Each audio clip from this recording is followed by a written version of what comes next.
Now that we've done some work with equivalence relations, we're going to look at a closely related topic called equivalence classes. So we're going to review the definition of equivalence relations. We're going to look more closely at that team model of equivalence relations to help us understand what equivalence classes are. We're going to find some equivalence classes in an example equivalence relation. And then we're going to explore the connection between equivalence classes and something called the partition of a set. So let's start with a set A and let R be a relation on the set A. Remember that we say that R is reflexive if every element in A is related to itself. In other words, A, R, A for all little a in big A. We say that R is symmetric if whenever we have A, R, B, then B, R, A. In other words, that A is related to B, then B is related to A. And we say that R is transitive if whenever we have A related to B and B related to C, then it follows that A is related to C. And then if A, again, A is a set and R is a relation on A, we say that R is an equivalence relation if it satisfies all three of those properties. It's reflexive, it's symmetric, and it is transitive.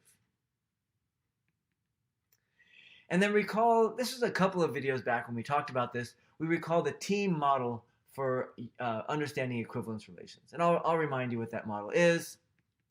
An equivalence relation on a set A can be thought of as a team relation. We say that A is related to B when A is in the same team as B. And I want to make it really clear that we need to have everybody in A to be on a team. If that is not the case, then we have problems. Specifically, our relation will not be reflexive.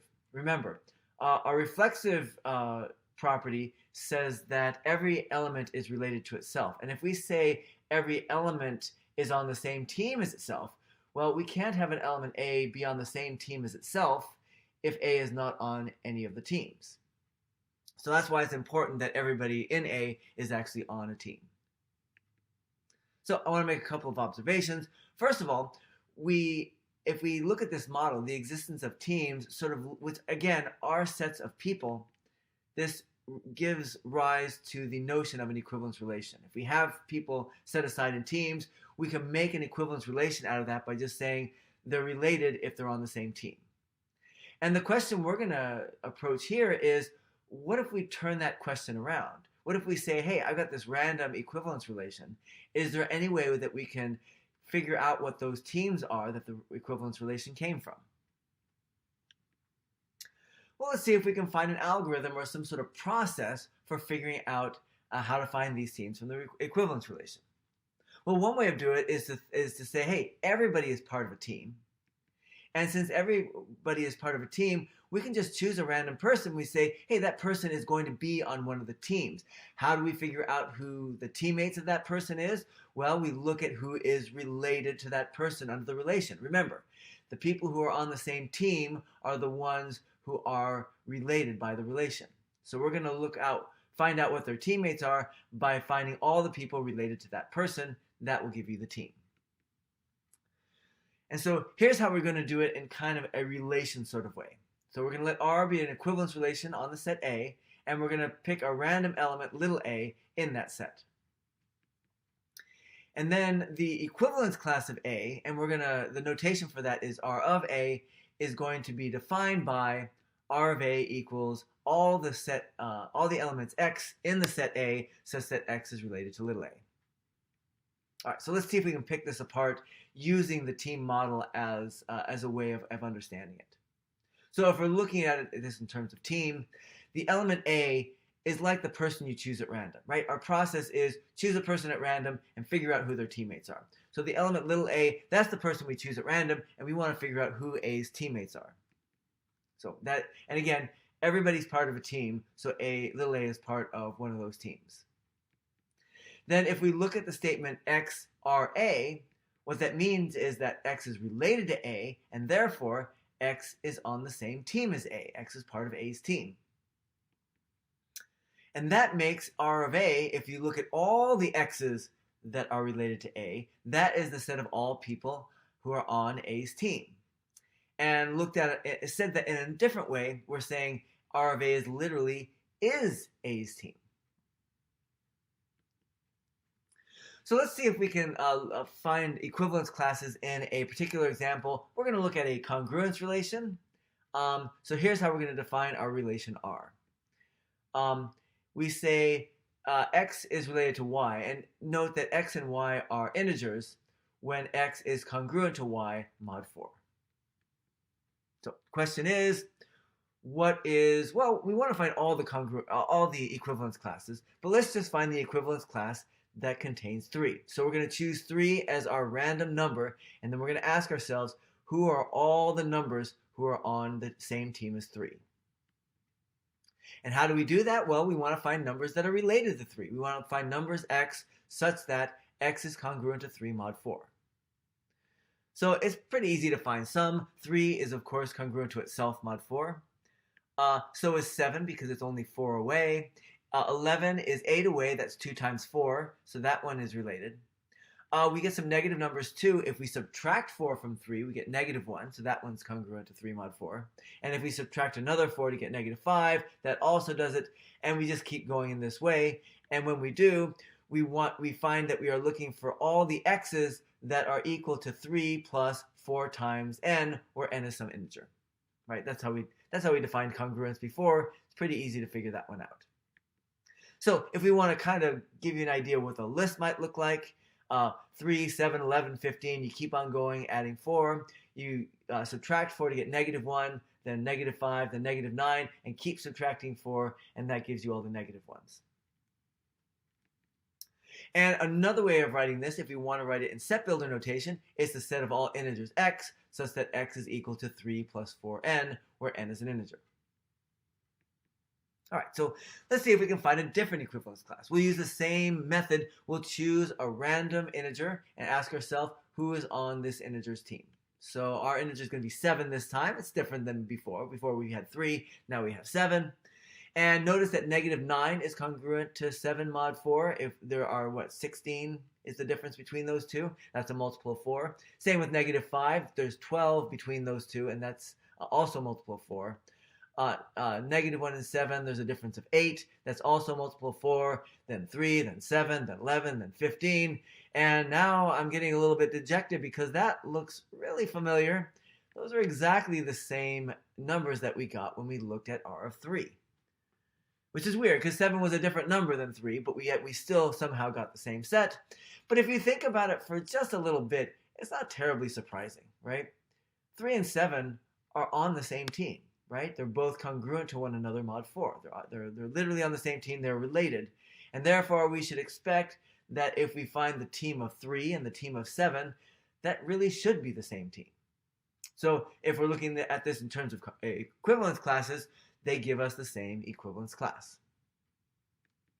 All right, so what we really want to do is find a number that is not in R of 3. 7 was a bad choice because it was in R of 3. But one of the things hopefully that you notice is 0 is not in R of 3. So that should give us a different equivalence class. Well, if you look at the congruence, things that are congruent 0 mod 4, those are just going to be multiples of 4, 0, 4, 8, 12, etc. in the positive direction, and then negative 4, negative 8, negative 12, etc. in the negative direction.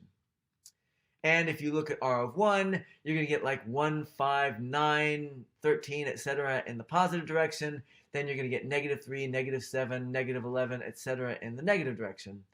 And you get a similar deal with R of 2. You just take 2 and add and subtract multiples of 4. And then R of 3 we already found.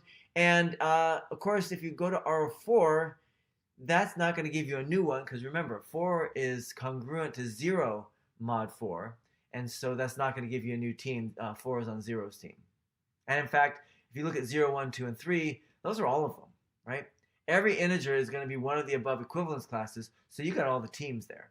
And it's maybe hard to see, except it's a little easier to see if you sort of count down in columns. So if you start with 0 on top and count down that column, 0, 1, 2, and 3, and then shift over to the right, 4, 5, 6, 7, shift to the right again, 8, 9, 10, 11.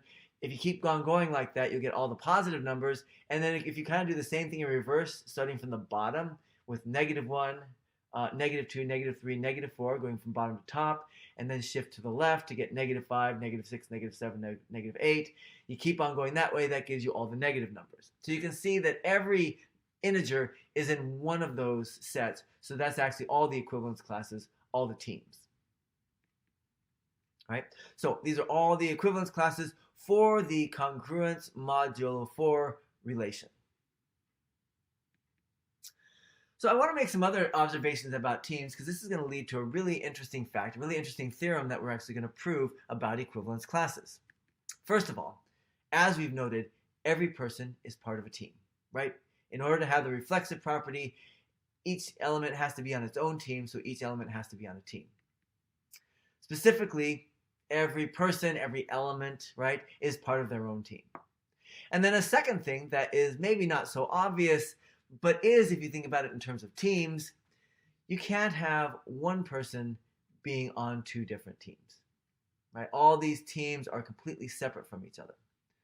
And these two properties actually make up the definition, if we make them a little bit more mathematically precise, of what is called a partition of a set. So here's how a partition of a set is going to work. So we're going to let A be a set, and let A1, A2, all the way through AN be subsets of A. Now, the fact that those are subsets of A, just giving you a heads up about what's going to happen there, those are going to end up being the teams. So, what does it mean to be a partition? Well, these subsets form a partition of A if both of the following are true. So there are going to be two properties. The first property is, well, A is equal to the union of all those A1, A2 through AN. And it's maybe a little bit hard to see right now, but if you think about it, what that says is everybody in A is on a team. It's either an A1 or A2 or A3, etc., or AN. It's in one of those N teams. And then the second thing is, and this is the no person can be part of two different teams, if you take the intersection of two of those sets, some AI intersect AJ where I is not the same as J, then you're going to get the empty set. So the first one says that everybody is on one of the teams, one of the AIs. And the other one says that if you take two different AIs and take their intersection, you get the empty set. And that says that no element is in two of those sets. So here's a theorem that you're going to be working on in the in-class activities. If R is an equivalence relation on the set A, then the equivalence classes of R form a partition of the set A. That's what we've been working toward. And actually, the same theorem kind of works in reverse as well. And this is one that you're going to be working on in your homework. And that is, if you have some subsets A1, A2, all the way through AN of A that form a partition of A, then we can define a relation that is an equivalence class where the relation is defined as X is related to Y precisely when X and Y are in the same subset, the same AI. Then that relation is going to be an equivalence relation on A. All right, so now you're ready to work on the in-class activities. There are two sets of in-class activities. One is called equivalence class example. That's one where you're going to work through an example equivalence relation, find all the equivalence classes, and then you're going to start working towards those theorems that we've been talking about. It's called equivalence class theorems.